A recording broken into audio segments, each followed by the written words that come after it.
Asik.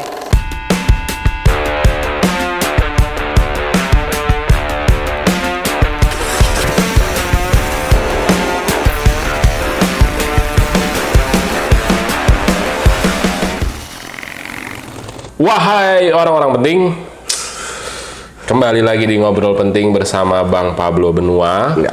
dan Di Ray-Ban Entertainment atau di Ray-Ban Entertainment. Ray-Ban Entertainment. Ya, belum berubah. Belum berubah ya. Nah, Oke. Nah, pembahasan kita hari ini Ya. itu menjadi salah satu kasus Ya. yang paling misterius di Indonesia, Bang. Jeng. Nah, jadi mungkin abang sempat dengar tentang pembunuhan ibu dan anak di Subang Oh ya. pada tahun 2021, Ya. 18 Agustus. Jadi ibunya namanya Tuti dan Amel. anaknya bernama Amel, gitu. Nah, itu kenapa bisa sampai nggak ada titik terang ya, Bang? Padahal terakhir katanya ada dokter forensik yang bernama Dokter Hastri, itu katanya udah ketemu 2 DNA yang mencurigakan, gitu. Jadi, ya pertama kita pastinya ucapkan turut berbelasungkawa meskipun sudah 2 tahun lamanya belum ditemukan gitu ya siapa pembunuhnya. Tapi ya semoga keluarga yang ditinggalkan diberikan ketabahan dan sebagainya. Yeah. Oke, kalau untuk masalah sebuah kasus pembunuhan, yang pasti kalau memang belum adanya titik terang atau penetapan tersangka di dalam kasus pembunuhan, pasti Polri memiliki alasan. Gitu. Belum ditemukannya 2 alat bukti yang cukup untuk menetapkan seseorang tersangka. Itu alasan basic. Lurusin dulu nih. Ya. Untuk penetapan tersangka itu apa yang menjadi syaratnya, Bang? Harus punya 2 alat bukti permulaan yang cukup. Oke. Dan 2 orang saksi. 2 alat bukti, 2 orang saksi. Ya, kan begitu. Nah, saksi sekarang sudah banyak, tapi saksi tidak ada satupun yang mengetahui, mendengar, dan melihat. Kan begitu. Syarat untuk menjadi seorang saksi itu ada 3 kan. Dia harus mendengar, melihat, dan mengetahui bagaimana perkara tersebut terjadi, kan gitu. Kejadian tersebut terjadi. Oke. Nah, Polri, alasan Polri mungkin belum menetapkan tersangka karena alat buktinya ya belum cukup. Lalu kenapa baru heboh sekarang? Karena Ada yang tahu nggak alasan? menolak lupa. Sesimpel itu ya jawabannya ya. Kira tadi itu ada jawaban yang lebih greget gitu. Oke. Ini tahun politik. Ini gue lempar ke abang biar kesempatan gregetnya ke abang. Ini tahun politik. Ya. Di mana setiap tahun politik pasti akan begitu banyak kelompok organisasi swasta atau organisasi pemerintahan yang akan menjadi bulan-bulanannya netizen sebagai bahan viral. Itu poinnya. Oke. Gua melihat ya ada satu bentuk atau upaya untuk mendiskreditkan kinerja daripada Polri dalam menetapkan satu status tersangka di dalam perkara tersebut. Dan beberapa kali itu terjadi, termasuk Al Zaitun. Kan begitu. Dan termasuk begitu banyak hal perkara. Sehingga ada rasa ketidakpercayaan masyarakat. Ini tujuannya ya. Tujuan daripada pembuat viral tersebut membuat masyarakat tidak percaya dengan adanya Polri. Kan begitu. Ada pihak-pihak yang menginginkan agar masyarakat tidak percaya dengan yang namanya Polri. Terus memanfaatkan kasus-kasus yang belum terbongkar. Yang belum terbongkar untuk digoreng sedemikian rupa, dijadikan bahan yang menarik agar masyarakat tahu gitu. Nah, kebetulan adalah kasus Al Zaitun misalnya. Jelas sekian lama tidak diusut, tidak di ini, hari ini tiba-tiba heboh. Gitu. Lalu muncul ini kasus Subang. Sudah 2 tahun. Kurang greget. Ya. Al Zaitun ditambahin lagi ini. Gitu. Ya, ditambahin lagi. Pokoknya sekarang yang disasar adalah nilai kepercayaan masyarakat terhadap Polri. Itu tujuan daripada orang-orang yang ingin membuat viral sebenarnya. Kalau menurut gua ya. Dalam hal perkara kasus tersebut, gua nggak tahu bagaimana proses pemeriksaan saksi, apa keterangannya, gua nggak ngerti, sehingga gua nggak bisa menyimpulkan sesuatu. Ini siapa sih yang kita duga pembunuhnya. Tapi coba perhatikan, sejumlah media seperti mengupayakan untuk mengarahkan kepada masyarakat gitu ya. Ini tersangkanya sebenarnya sudah jelas yang harus ditetapkan gitu loh. Ini terduganya sudah jelas. Kita harusnya sudah menduga itu.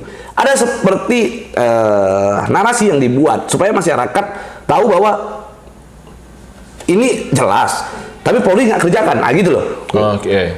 Padahal untuk menetapkan satu orang untuk menjadi tersangka dalam sebuah perkara itu tidak semudah membalikkan telapak tangan. Ini yang kita harus edukasi kepada masyarakat. Menetapkan tersangka itu harus melalui proses penyelidikan, lalu harus gelar perkara dulu. Dia harus gelar perkara, dan gelar perkara itu ada instrumen-instrumen Polri yang diundang untuk melakukan gelar perkara. Dari Wasidik, itu harus diundang, dari Propam, dari dari Irwasda, itu harus diundang untuk dilakukan gelar. Setuju nggak ini untuk dinaikkan tersangka? Memenuhi unsurkah tindak pidana di sini? Apalagi perkara yang sudah viral seperti ini. Kalau perkara sudah viral seperti ini, maka gelar perkara tidak lagi bisa digunakan sebagai gelar perkara internal yang hanya langsung yuk gelar, yuk naikin. Nggak bisa seperti itu. Karena dalam penetapan tersangka untuk kasus yang viral, apalagi pembunuhan, kalau memang benar dia yang membunuh, kalau bukan dia yang bunuh, main asal-asal ditetapkan jadi tersangka, apa nggak lucu negara kita ini? Begitu. Sehingga gua rasa jangan kita ini netizen menggerecokin atau mengganggu konsentrasi Polri dalam melakukan penyidikan terhadap satu perkara. Meskipun ini memang sudah terjadi 2 tahun. Tapi percayalah, kita boleh mengingatkan Polri, tapi tidak digoreng sedemikian rupa gitu loh. Tidak perlu harus kita goreng sedemikian rupa. Kita boleh mengingatkan dengan cara-cara yang baik. Misalnya ya kita sampaikan bahwa Polri bekerja memang ya sudah maksimal, karena kita tahu Polri penyidik itu untuk menyidik kasus itu emang enak. Pagi, siang, malam, termasuk dokter forensik yaitu siapa, Bu Hastri itu kan. Nah, itu kan nggak gampang juga. Oke, memang ngomong gampang, kayak Bu Hastri ngomong bahwasanya oh iya ini sebenarnya kalau dari perkara tersebut ada 2 DNA asing. Oke, terus DNA asing ada nggak yang cocok nggak? Nggak ada. Loh, nggak ada yang cocok, terus siapa yang mau kita cocokin? Masa seluruh orang Indonesia yang harus kita ambilin DNA-nya untuk kita cocokkan? Kan nggak bisa. Ya, apa semudah itu? Betul nggak? Lalu dicek secara cyber gitu ya. Kan disebutkan oleh Bu Hastri bahwa saja secara cyber kita bisa lihat waktu kematian itu ditentukan, misalnya si ibunya jam 2 sampai jam 4, lalu anaknya jam 4 sampai jam 6 katakan. Oke, dilihat katanya jam segitu siapa yang masih online handphonenya untuk mengetahui. Nah sekarang kalau katakanlah ada orang yang masih online, apa hilang betul? Nggak, katakan benar dia masih online. Apa betul kalau dia tidak melakukan pembunuhan tiba-tiba langsung diduga seperti itu? Kembali lagi kan ini dilematis. Kayak gua misalnya, gua ini orangnya insomnia. Terus kalau misalnya besok-besok teman gua ada yang dibunuh, amin-amin nih ya, sorry bukan jadi, teman gua ada yang dibunuh jam-jam tengah malam, bisa nggak gua dituduh sebagai pembunuhnya? Nggak boleh dong begitu, tidak fair gitu loh. Sehingga kita kalau mau menimbulkan asas keadilan gitu ya, supaya asas keadilan tersebut bisa kita bisa kita terapkan di dalam hukum pidana kita, agar Polri bisa secara tegak lurus dalam melakukan atau mengusut suatu perkara gitu ya. Ya jangan digerecokin dengan opini-opini publik yang akhirnya membuat Polri itu panik. Membuat penyidik itu akhirnya panik, gerasak gerusuk. Ya udah tetapkan aja daripada nanti netizen ribut. Kan bisa itu terjadi gitu loh. Tapi kalian tahu nggak dampaknya? Kita kembali lagi bicara agama nih nanti ya. Bahwa ketika kita semua berbondong-bondong menduga seseorang melakukan pembunuhan terhadap ibu dan anak tadi, oke. Lalu akibatnya kita membuat viral hal tersebut, penyidik terburu-buru, tergesa-gesa, ditetapkanlah si A si B sebagai tersangka. Padahal dia tidak melakukan. Pertanyaannya, Dosa nggak kita? Dosa. Dosa. Tapi kalau kita tinggal diem, dosa nggak kita? Loh, kita kan tidak mesti harus diem, diem tanpa apa namanya, tanpa melakukan apapun. Pertanyaan gua, lu mengerti apa tidak? Itu dulu. Kalau lu mengerti, maka ada jalur-jalur yang bisa lu lakukan. Contoh, misalnya gua mengerti, gua bisa untuk mengingatkan Polri. Caranya? Kita datengin Polres, tanyakan penyidik, minta SP2HP, kan ada SP2HP. Surat pemberitahuan hasil penyidikan. Mana SP2HP-nya? Kita mau lihat bagaimana prosesnya. Boleh emang masih? Boleh. Apalagi kasus viral begini. Betul nggak? Lalu orang yang tidak paham hukum, udah nggak paham hukum. Netizen yang penting, seneng gua aja lah, yang penting lagi rame nih, ikutlah biar viral ya coba. Siapa yang dirugikan? Orang yang dituduh kan? Iya. Orang yang terduga kan? Belum tentu orang yang terduga benar-benar melakukan. Sebelum adanya pengakuan, jangan kita main tuduh-tuduh. Sebelum ada pembuktian, jangan kita main tuduh-tuduh. Kecuali orangnya memang ngaku, ya saya yang bunuh, lain lah itu cerita. Ya kan? Nah sekarang orang tidak ada yang mengaku kok. Lalu tidak ada bukti yang konkret. Nah begitu. Sehingga kita akui pembunuhan itu terjadi. Pasti ada pelakunya. Ya biarkan Polri untuk lebih concern mencari itu. Makin lama makin susah dong, Bang. 2 tahun udah. Nggak dapet. 3 tahun makin nggak dapet lagi. Ya, itulah konsekuensi Polri sebagai penyidik, yang mana kita harus tahu bahwa dia juga manusia. Kecuali dia malaikat. Yang dia bisa flashback, dia diem, dia flashback, dia bisa melihat, wis, ini siapa pelakunya. Kan enggak, dia juga manusia. Dia juga bisa dibohongin. Dia juga, penyidik ini bisa dikibulin. Betul nggak? Orang yang merasa melakukan pasti nggak akan pernah mau ngaku duluan. Kalau ngaku, ya penjara penuh. Itu harus pinter-pinternya si penyidik untuk mencari tahu, mengorek informasi sebanyak-banyaknya. Apalagi ada keterangan bahwa pelaku pasti mengerti tentang ilmu forensik. Iya, betul. Betul nggak? Iya. Banyak yang ngomong seperti itu. Iya. Wah, ribet kalau kayak gitu. Apa ini akan jadi kasus seperti kasus-kasus yang tidak terselesaikan sampai sekarang, kayak kasus Munir, terus sampai yang kasusnya Novel Baswedan, Udah ketangkep? udah ketangkep? Ketangkep dalam waktu yang lama juga. Jadi jangan selalu kita bandingkan dengan kasus-kasus yang mandek. Kalau kasus-kasus yang mandek, itu pasti ada prosesnya. Kenapa itu bisa mandek, gitu ya? Pasti dilakukan juga dengan orang-orang yang teruji, profesional, dan sulit untuk diungkap.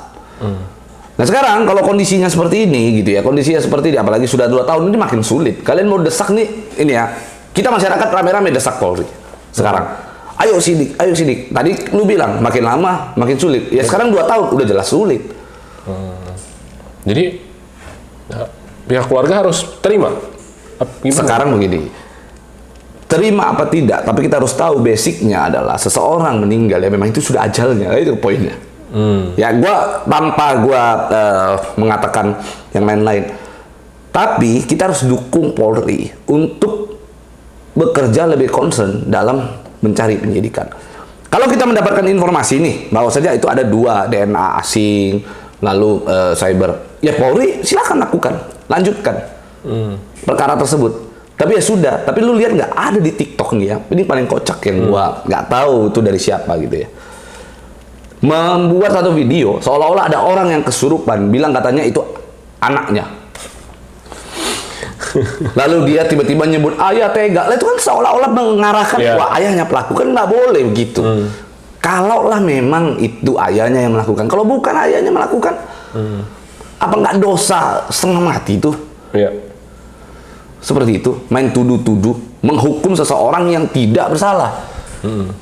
Pertanyaan gua, dengan adegan, gua katakan adegan karena gua nggak percaya yang namanya kesurupan. Gua tidak percaya yang namanya orang kerasukan, gitu ya. Gua katakan kalau karena adegan acting tersebut, akhirnya opini kebentuk menuduh sang ayah pelaku Lalu semua orang berbondong-bondong desak Polri untuk tangkap ayahnya. Iya. Ayahnya dengan apa namanya, dengan kepasrahannya, ya sudah mau gimana lagi, misalnya nih ketangkep meskipun bukti tak kuat, ternyata ayahnya tidak melakukan. Yang dosa siapa? Yang salah siapa? Kalian lihat betapa kejinya itu kalau itu terjadi. Ayah sudah kehilangan istri dan anak, harus menanggung tuduhan dan opini publik. Atau jangan-jangan nih, gue potong. Atau jangan-jangan yang membuat opini publik tersebut menjadi besar adalah sang pelaku. Bisa jadi. Bisa kan? jadi. Iya. Supaya untuk mengalihkan, mendistract masyarakat, bukan gua pelakunya, tapi yang ono. Bisa nggak? Bisa. Jadi kok konyol gitu. Ini yang bikin gua tuh kadang-kadang tuh nggak sepakat dengan viral-viralan begini. Itu loh. Tapi ya serba salah juga, nggak viral, kita nggak ada di sini sekarang untuk ngomongin, betul nggak? Iya, benar. Terus kalau yang video itu bang kesurupan, itu kan adegan konyol. Gua 1000% nggak percaya tuh. Dibikin di rumah dia. Ya gua nggak tahu kan. Itu siapa yang bikin? Yang pasti gua nonton. Apa tak? Aduh. Kalau dibikin di rumahnya kejadian. Lu percaya sama orang kesurupan? Enggak, maksud Ya, gua udah. kalau misalnya dia bikin di rumahnya yang apa korban, berarti dia melanggar itu dong apa polis line. Oh iya, kalau itu dilakukan di situ polis lain dilanggar. Maka yang benar-benar harus diperiksa ya itu orang juga. Tapi intinya gua nggak percaya yang namanya kesurupan. Wes. Ya. Siap. Bener. Kita aja. Coba setan mana yang bisa surupin gua? Coba. Nantang gua deh. Kadang-kadang gue apa ya memikirkan, melihat orang-orang yang apa ya norak gitu loh. Menurut gua tuh norak tuh. Receh banget sih memang kalau jadi rame lagi terus gara-gara kesurupan. Kesurupan. Iya. Itu. Jadi gini, gua menyarankan kepada masyarakat, udah serahkan dan percayakan seluruh halnya kepada Polri. Insya Allah selesai. Kita doakan supaya arwah daripada almarhumah, kedua almarhumah diterima di sisi Allah. Itu dulu yang pertama. Yang kedua, kita serahkan segalanya kepada Polri. Sambil kita berikhtiar kan, kita serahkan, kalau kita berikhtiar nih, kita serahkan kepada pihak yang berwajib. Bagi pihak keluarga yang ingin menuntut keadilan kepada Polri, silakan datang dengan elegan, dengan bijak kepada Polri, bahwa kami meminta SP2HP. Oke? Surat pemberitahuan hasil penyidikan. Minta itu. Setelah minta itu, lalu tanyakan kepada Polri, after ini apa yang akan pihak penyidik lakukan. Clear? Oke? Jika ada hal-hal yang memang dilanggar oleh penyidik, maka ada tempatnya juga untuk mengadu. Di mana itu? Propam Polri. Itu sudah ada, itu udah jelas gitu loh. Nggak perlu harus kita yang nyeleneh-nyeleneh, buat kesurupan lah, buat aneh. Jangan juga kita lebih pintar daripada penyidik kan. Penyidik itu, untuk jadi penyidik itu banyak pelatihan, banyak ilmu yang dia kuasai jauh dibandingkan para netizen. Betul. Kok malah lebih penyidik netizen daripada penyidik kan? Hah? Coba. Lu kadang-kadang nggak masuk di akal juga kan? Kita kadang-kadang gini, lu katakan lu ini agama Islam. Oke, lu orang Islam. Di dalam Islam itu selalu mengatakan kalau lu nggak ahli di dalam satu hal itu, jangan berkomentar. Itu poinnya. Betul. Iya kan? Berarti gua kalau ketemu sama orang yang nggak ahli, lalu dia banyak komentar soal hal itu gitu ya. Dia banyak komentar soal hal itu, boleh nggak gua bilang dia itu bukan Islam? Oh, jadi dia bukan Islam? Lo iya dong, bisa dong kalau gua katakan begitu, karena lu sudah melanggar syariat Islam. Lu udah melanggar hal yang diatur di dalam Islam. Iya, betul. Tuh. Nah, itu bagi gua tuh. Kalau ini bukan ahli hukum.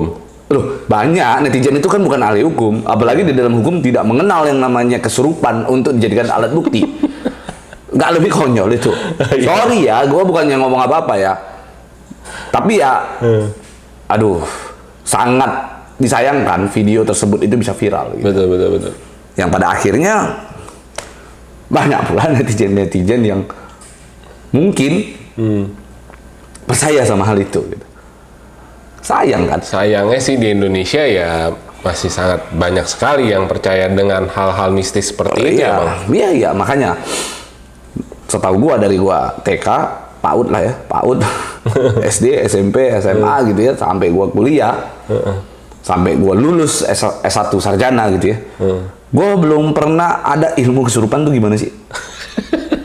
Secara ilmiah ada nggak orang yang bisa menjelaskan ke gua apa itu kesurupan? Iya. Tapi gua tahu kesurupan itu. Tapi abang pernah? Apa? Di depan abang ada yang kesurupan? Ada sembuh. Sembuh?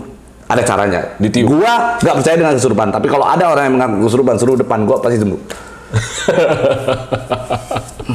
Ya bukti, ada saksinya banyak. Gua pernah lakukan itu. Ada orang yang 11 hari nggak tidur. 11 hari nggak tidur loh. Ngegerung datang kemari. Datang kemari. Waduh ini gimana? Gue minta keluarganya keluar semua sih, Dik. Gue bicara sama dia. Sembuh. Lo apain? Waduh, ini nggak boleh gue buka. Nanti di sesi. Yang penting gue hanya mengucapkan satu kalimat dia sembuh. Beneran, ini jadi saksi demi Allah gue kalau gue sekarang. Suruh keluar semua lo tampon sampai dia sadar. Nggak. Gue nggak menyentuh. Sama sekali. Ibu-ibu juga kan. Nggak mungkin gue tampol pingsan nanti dia. Ya kan? Tapi yang pasti gue lakukan. Oke, sayang sekali ya. Berita ini viralnya melalui hal-hal yang video kesurupan gitu ya. Dan ya mudah-mudahan kita doakan hasil yang terbaik bisa segera terungkap siapapun pelakunya, dan kita serahkan lagi penyidikan ini sama yang memang ahlinya. Berwajib. Jangan sampai kita menggiring opini dan menjatuhkan pihak-pihak tertentu gitu ya. Betul. Oke, terima kasih Bang Pablo. Yuk. Sampai jumpa lagi di ngobrol penting selanjutnya, orang-orang penting. Thank you.